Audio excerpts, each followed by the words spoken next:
Kang Min-jun was used to being the centre of attention. At 29, Seoul's most eligible bachelor commanded rooms with his presence alone. His tailored suits, his confident stride, his family name that opened every door. He'd inherited his father's shipping empire at 25 and had only expanded it. Women threw themselves at him. Men wanted to be him. What he didn't expect was to feel invisible. It happened on an ordinary Tuesday morning at his family's headquarters in Gangnam. A new temp had been hired to help with the translation department while his regular staff was on leave. When she walked past his office to deliver documents, Min-jun did a double take so violent he nearly dropped his coffee. She was staring at the floor, her long dark hair covering half her face, shoulders hunched in that universal posture of shyness. But it wasn't her demeanour that shocked him. It was her face. It was like looking at a reflection. The same sharp cheekbones, the same slightly crooked nose, the same distinctive eye shape, with that particular curve to the lids. Even her ears were identical to his, a small, barely noticeable point at the top that his mother had always said was a family trait. His hands unconsciously moved to his own face, tracing the features he'd worn his entire life. "Excuse me," he called out, his voice sharper than intended. The girl froze, then slowly turned around. When their eyes met, Min-jun saw his own shock reflected back at him. Her mouth opened slightly, then closed. Her face flushed crimson. "Yes," she whispered. "What's your name?" he asked, standing up from his desk. I'm Lee Gina," she stammered, not meeting his eyes. "I'm the new translator. I apologize if I'm interrupting." "You weren't interrupting." He stepped closer, and he watched her shrink back slightly. "Do people ever tell you that you look like someone?" Gina's flush deepened. No, I don't. I mean," she tucked her hair behind her ear, the same nervous gesture he used when uncomfortable. I'm not very noticeable." "You're very noticeable," Min-jun said quietly. He was studying her face like a puzzle, trying to understand the impossible similarity. "Tell me about your family." Gina's eyes widened with confusion. "I'm sorry?" "Your family. Where are you from? Who are your parents?" I don't understand why you're asking me this," Gina said softly, her shyness now mixing with apparent distress. "Should I go? I can come back later." "No, wait." Min-jun moved back, realizing he was intimidating her. "I'm sorry." "That was rude. It's just, you remind me of someone very close to me. Have you lived in Seoul your whole life?" Gina relaxed slightly. No, I grew up in Busan with my adoptive parents. I moved to Seoul for university. The word adoptive landed like a stone in water, creating ripples. "Adoptive parents," Min-jun repeated carefully. "Yes," Gina said, her voice becoming quieter. "They never told me much about my biological family. They said the adoption agency lost the records years ago. It's always been a sensitive topic." She looked up at him briefly. "Why are you asking me all this?" Min-jun felt something stirring in his chest, a memory or the ghost of one. He had a vague recollection of his mother mentioning something years ago when he was very young, something about a baby, something that had upset his grandmother, but he'd never thought to ask about it. "I'm sorry," he said finally. "You probably think I'm strange." "It's just a remarkable coincidence. You look very similar to me." For the first time, Gina really looked at him. His face, his features, his expression. Her own face went pale. "Oh my God," she whispered. I see it too. How is that?" "I don't know," Min-jun admitted, "but I'd like to find out." Over the next 2 weeks, Min-jun found every reason to be near Gina. He started working in the translation department, claiming he needed to oversee a major project. He'd bring her coffee, ask about her translations, and slowly, carefully, get her to open up about her life. Gina was shy in the most endearing way.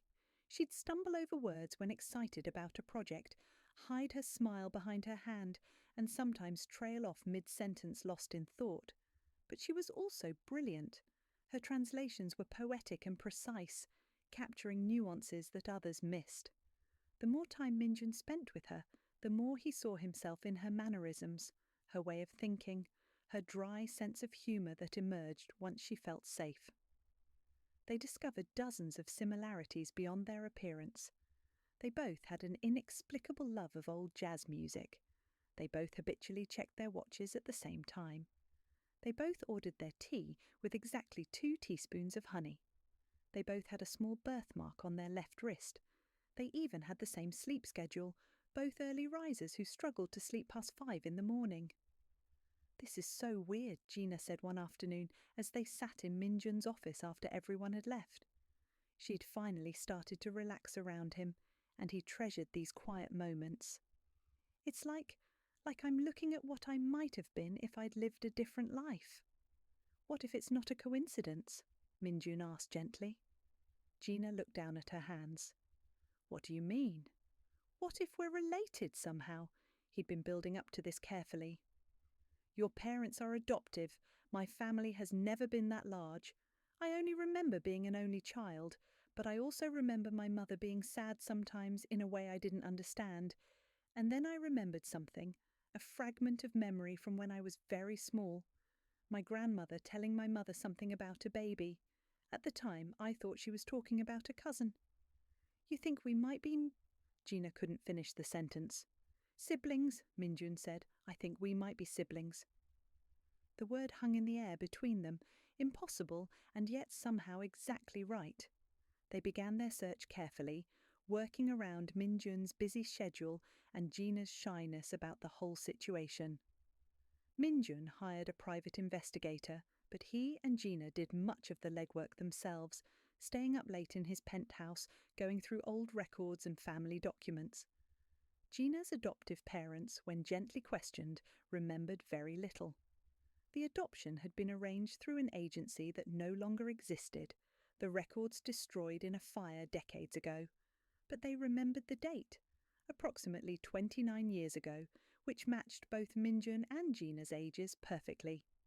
Minjun's mother was harder to approach. One Sunday dinner, he brought up the topic carefully, mentioning that he'd been thinking about family history and wondering if there were any relatives he didn't know about. His mother's reaction was immediate. Her hands froze mid-bite and her face went very pale. She excused herself from the table. When she returned, she'd been crying. "There was a baby," she finally admitted, her voice barely audible. "Your father, he had an affair. A woman became pregnant. Your grandmother, she was so ashamed. The family made the decision to give the child up for adoption without really consulting your father. They said it was better for everyone, that it was the only way to preserve the family's reputation. Your father was devastated, but by the time he wanted to change his mind, the adoption had been finalized and sealed." "Do you know what happened to the baby?" Minjun asked, his heart racing. "Your father tried to find out for years," his mother said, "but the agency kept everything secret. Eventually he stopped asking. It was too painful. And then he died when you were 15, and we just didn't talk about it anymore." Minjun felt tears in his eyes. A girl? Was the baby a girl? His mother looked at him sharply. "How did you—" "I need you to come with me," he said. "There's someone you need to meet." Gina was terrified. She sat in Minjun's living room, wearing a simple sweater and jeans, her hands twisting nervously in her lap. When Minjun's mother walked in, Gina stood up out of politeness, then froze. Minjun watched as his mother's face transformed. Shock, then recognition, then overwhelming emotion.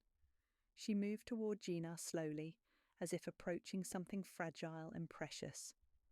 "Your father had your eyes," his mother whispered. She reached out and gently touched Gina's face. "Oh my God, you look just like him. I can see it now. I can see him in you." Gina's eyes filled with tears. "I'm sorry, I don't—" "You're my stepdaughter," his mother said gently. "Or rather, your father was my husband. And Minjun is your brother, your biological brother." The room seemed to spin. Gina sat down abruptly, and Minjun moved to her side immediately, taking her hand. She gripped it like a lifeline. "How is this possible?" Gina whispered. "I was adopted." His mother sat down across from them and told the entire story, the affair, the shame, the family pressure, the sealed adoption. By the end, they were all crying. "Your father loved you," his mother said to Gina. "He never stopped wondering about you. He kept your adoption date in his calendar, and every year on that day he would go to his office and close the door, and I knew what he was doing. I knew he was thinking about you." "Why didn't anyone try harder to find me?" Gina asked, pain evident in her voice. "They should have," his mother said simply. "I should have helped him. I was angry at the time about the affair, about the shame, and I was too proud to help. That's something I have to live with. But your father, he never stopped loving you, even though he never met you. He left something for you in his will, actually. We didn't know how to find you." The private investigator confirmed it through DNA testing. Minjun and Gina were full biological siblings, sharing the same father. It should have felt shocking, but somehow it also felt like the most natural truth in the world. The weeks that followed were complicated. Gina met Minjun's extended family, some of whom were ashamed of the past, others of whom were overjoyed to welcome her. She learned about the father she'd never known through stories and photographs.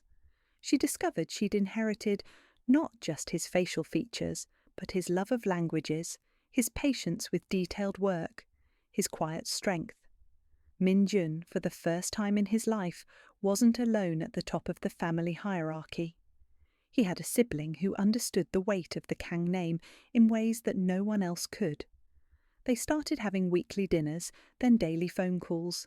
Gina eventually left her temp job and was hired as the official head of the Kang Corporation's translation department, not out of nepotism, but because she was undeniably the best person for the job. The similarity in their appearance became a point of fascination in Seoul's high society. Reporters speculated about whether Minjun had a twin he'd kept secret. The truth, that they'd been separated at birth and found each other by chance, was far more remarkable than any rumour. On the anniversary of Gina meeting Minjun in his office, they stood together on the rooftop of his penthouse, looking out over Seoul's glittering skyline. "Do you believe in fate?" Gina asked softly. Minjun smiled. "I didn't used to. I believed in business strategy and luck and hard work, but now..." He looked at his sister. Yes, his sister, still strange and wonderful to say. "Now I think maybe there are some things we're meant to find." "I was supposed to be invisible," Gina continued, her shyness still present, but her voice stronger than it used to be. "I was always supposed to be in the background, unnoticed, and then you saw me." "How could I not?" Minjun said. "You're my mirror." "You're half of where I come from." Gina took his hand, squeezing gently. "Thank you for looking closely enough to see me." The Kang siblings became known in Seoul not just for their business acumen, but for their closeness. They worked together, travelled together, and for the first time in both their lives, neither of them felt fundamentally alone. Minjun eventually found love, a kind woman who appreciated both his ambition and his newfound emotional depth. Gina blossomed from her shyness into a confident woman who published her own translations and became something of a minor celebrity in literary circles, always crediting her brother for believing in her first. They visited their father's grave together, bringing flowers and telling him about each other. They went to Busan to thank Gina's adoptive parents, who cried with joy seeing the family reunion they'd always hoped for.